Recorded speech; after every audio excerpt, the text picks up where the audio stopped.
channel and press the bell icon for the notification of our videos. किसी जंगल में एक लोमड़ी रहती थी। एक दिन उसे भूख लगी। खुराक की तलाश में चलते चलते वो एक बाग में पहुंची।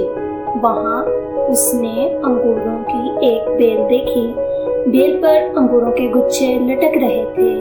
पके हुए अंगूरों के गुच्छे देखकर लोमड़ी बहुत खुश हुई, लेकिन गुच्छे ऊंचाई पर थे। वो अंगूर खाने के लिए कई बार उछली, लेकिन अंगूरों के गुच्छों तक ना पहुंच सकी। बार बार उछलने के बाद भी उसे कामयाबी हासिल न हुई, तो वो थक हार कर ये कहते हुए चल दी कि अंगूर तो खट्टे हैं।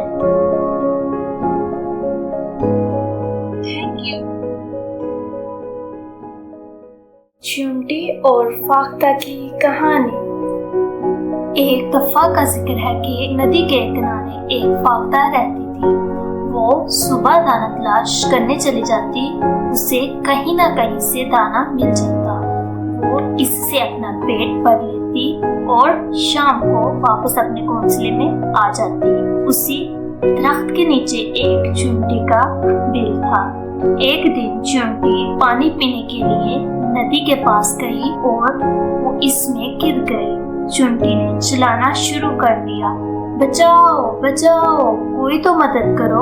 फाख्ता दरख्त पर बैठी ये सब देख रही थी। इसको चिमटी पर बहुत तरस आया। इसने दरख्त से एक पत्ता तोड़ा और इसे लेकर चिमटी के पास आई और चिमटी के पास गिरा दिया। चिमटी फौरन इस पत्ते पर सवार हो गई। चिमटी ममनू नजरों से फाख्ता को देखते हुए फौरन अपने बिल में घुस गई।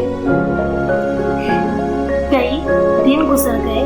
चिमटी अपने घर की तरफ जा रही थी कि अचानक इसकी नजर एक शिकारी पर पड़ी जो सोई हुई फाख्ता का निशाना ले रहा था। ये देखकर चिमटी भाग गई और शिकारी के पांव पर काट लिया। उसका निशाना खता हो गया और फाख्ता फड़फड़ाते हुए उड़ गई। इसी तरह चिमटी ने फाख्ता के एहसान का बदला लिया।